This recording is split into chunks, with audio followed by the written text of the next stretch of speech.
It's recap time. 3, 2. Hey, quick interruption, Future Chip here. If you're coming from the previous video and you already know the drill, you can skip directly to the recap. Otherwise, if this is your first time, I'll let you with the intro and enjoy the episode. 1.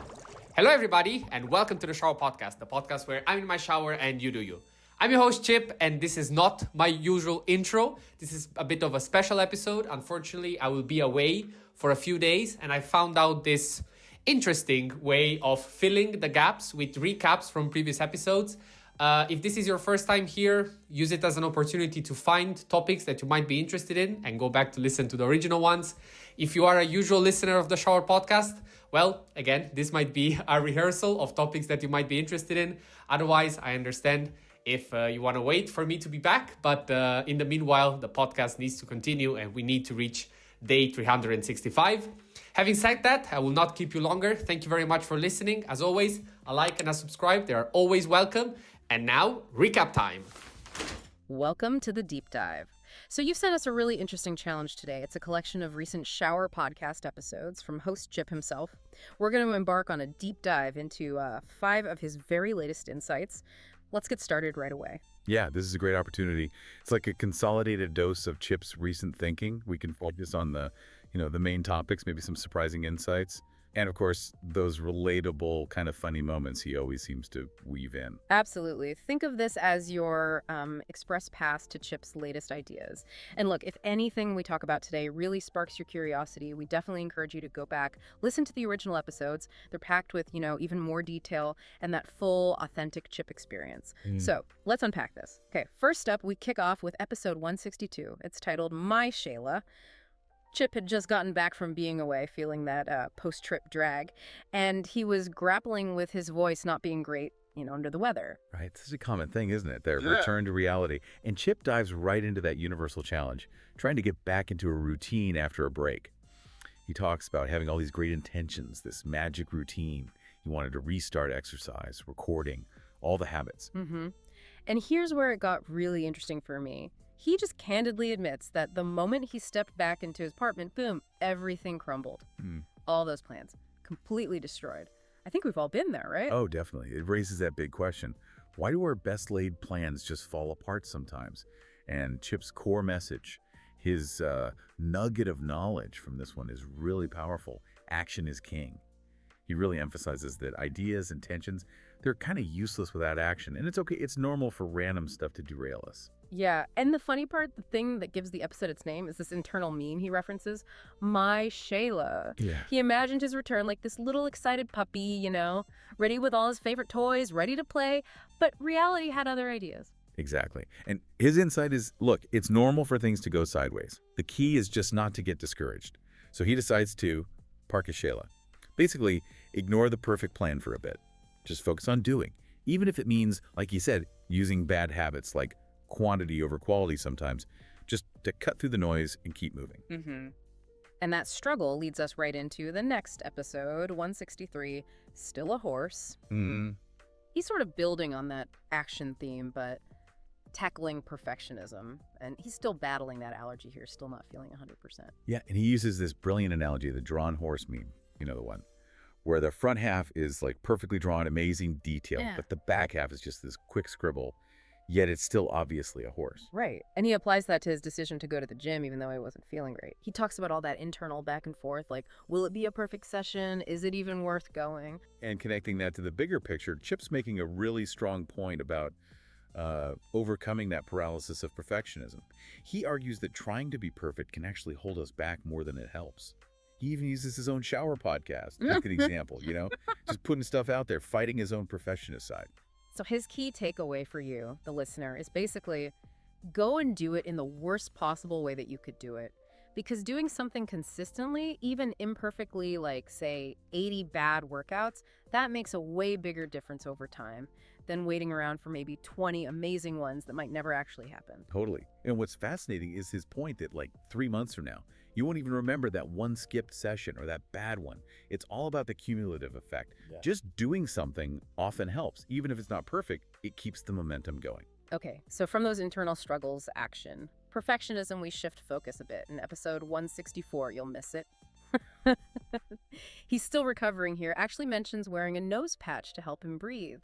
But his attention turns outwards, to awareness of what's around him. Yeah, this episode is about those subtle things, the cues in our daily routines that we often just ignore.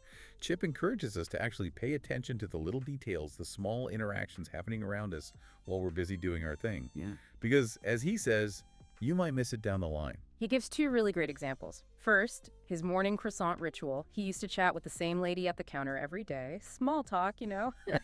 But now with self-checkout, that little human connection is gone. And he realizes he actually misses it. It's those small things. And then there's his daily walk for his surprise rice box. He always sees the same specific group of people walking in this distinct formation every day. And he starts wondering, like, do they notice him too? It makes you think, right, how much do these little environmental details and interactions actually shape our experience of routine? So what's the takeaway here? Chip suggests that, yeah, routine can become automatic. You can feel disconnected. But actively noticing these small details, a person, a call, some recurring little event, it helps you stay present. It can actually make the routine feel, well, more enjoyable, more grounded.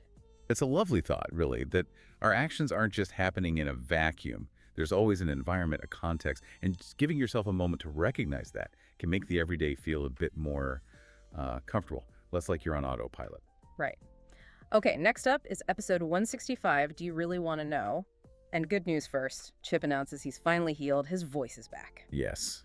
And this one takes a really bold look at self-knowledge. It questions whether we truly know ourselves before we're actually put to the test.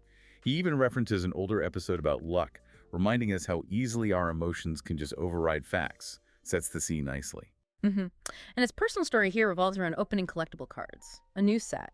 He'd had a pretty good run with the first box, so for the second one, he mentally prepared himself for duplicates. Told himself, okay, I'll handle this calmly, I'm stable. Right. But here's the kicker. Despite all that mental prep, his self-perception just got completely shattered.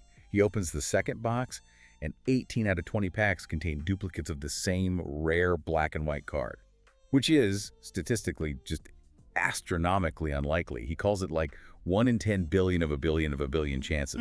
Basically like flipping a coin and getting heads 162 times in a row. Impossible odds. Wow. And so contrary to this image he had of himself as this calm, stable guy, he admits he was just boiling, absolutely fuming. He totally failed to handle it the way he thought he would.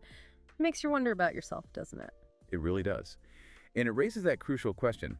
If we think we know ourselves, but then react completely differently under pressure, what does that really mean? Chip's conclusion is pretty stark. Yeah. You don't truly know yourself until you've been through something genuinely unpleasant and unexpected. But he also urges us not to let one bad experience stop us. Keep trying. He even says, be angry today. Acknowledge it. Yeah. Because that's a step towards being less angry tomorrow. It's about processing the real reaction. Yeah, exactly. And what's great is how he uses that intense card experience to transition into the next episode, 166, Prove It. You can really hear he's in a great mood for this one. The energy's back up. Absolutely. And this episode really digs into the power, the significance of being challenged to actually prove something. Not just argue it or state it, but demonstrate it. Show your knowledge, your capability. And his personal story is the direct follow-up to that card saga. He actually used his university background in math and statistics. He even mentions working with ChatGPT on it to scientifically prove that getting that many duplicates was statistically impossible, which confirmed it had to be a manufacturing error. He didn't just get mad, he built a case, he proved it. And if you think about that more broadly, Chip argues that getting into that state of proving something, especially when it's in your area of expertise or something you feel really confident about, it shows this powerful kind of presence and certainty. It builds a different sort of confidence than just, say, rehearsing something. It's confidence earned through demonstrating competence. He brings up the example of lawyers, right? How they have to use all their tools, public speaking, legal knowledge, maybe charisma, to prove their client's case in front of a jury. It's about performing under pressure, bringing your A game when it counts. Right. And his final insight here is really interesting. He says, while we might naturally shy away from the spotlight or avoid really difficult tasks, embracing those hard problems, seeking out chances to really test and prove our abilities, even though it's tiring, that leads to this really deep sense of satisfaction. It's about the reward of mastering something difficult, not just sticking to the easy path. And that brings us, wow, to the end of our deep dive into these 5 really thought-provoking recent episodes from Chip.